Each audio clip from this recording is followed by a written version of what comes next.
सिंगला रूपनगढ़ सिंचाई परियोजना के विरोध में 4 गांवों के पीड़ित किसानों ने बुधवार को अजमेर में जोरदार प्रदर्शन किया। किसान संघर्ष समिति के बैनर तले करीब 100 ट्रैक्टरों से सैकड़ों किसानों का काफिला रूपनगढ़ से 52 किलोमीटर का सफर तय कर अजमेर पहुंचा। हालांकि अजमेर पहुंचने पर जनाना हाईवे पर सभी किसानों को रोक दिया गया, जिसके बाद किसानों ने धरना देकर सरकार के खिलाफ जमकर विरोध प्रदर्शन किया।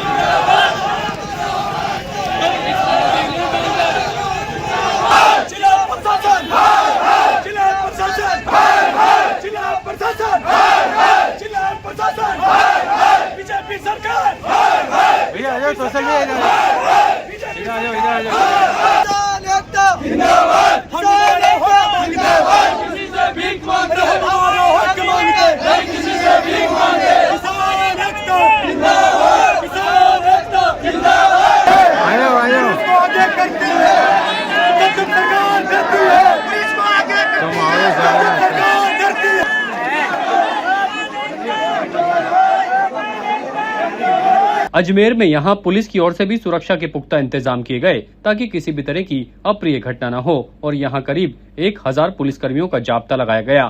जानकारी के अनुसार बताया जा रहा है कि लंबे समय से किसान सिंगला रूपनगढ़ परियोजना का विरोध कर रहे हैं। उन्होंने कहा कि अगर उनकी मांगे सरकार ने नहीं मानी तो फिर आमरण अनशन शुरू कर दिया जाएगा। इस दौरान किसानों के साथ पूर्व मंत्री नसीम अख्तर इंसाफ और कांग्रेस के कई वरिष्ठ नेता और पदाधिकारी भी मौजूद रहे।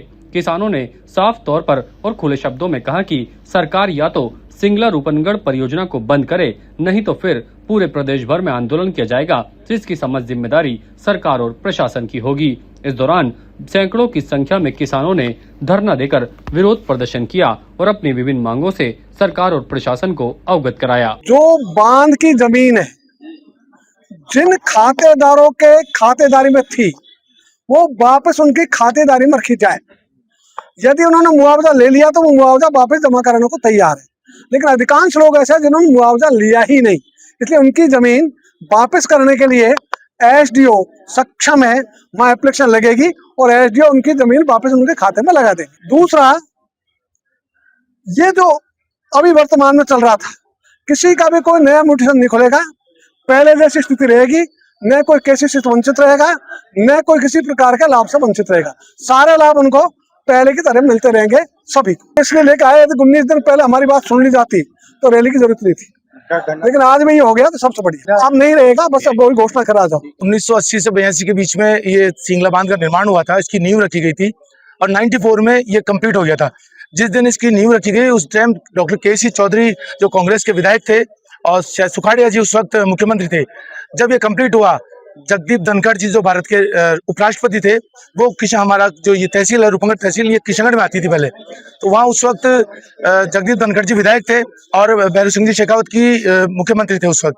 अब उस वक्त सिंचाई विभाग ने हमारी जमीनें अवाप्त नहीं करी। सिंचाई विभाग ने उस वक्त जो नहर थी और जो पाल थी, 4.5 किलोमीटर लंबी पाल है, उसके नीचे की जमीन हम लोगों ने उसका मुआवजा ले लिया।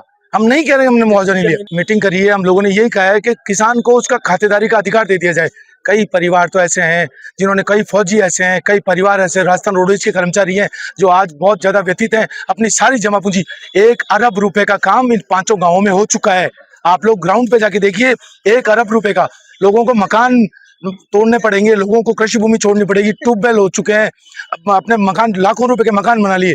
एक गरीब किसान बेचारा, एक बावरी समाज में माधव राम, उसने अपनी पत्थर फोड़ के 30 लाख रुपए का मकान बनाया। आज वो मकान फूटने के कगार पे है, तो इन किसानों को गुस्सा इसीलिए जायज था। जो भी यहाँ पर लोग आए थे उनसे चर्चा हुई और कुछ उनके विषय थे, उस पर मैंने उनको आश्वासन दिया है कि इसमें कुछ जांच के विषय थे, उसमें कमेटी बनाकर जांच करवा ली जाएगी।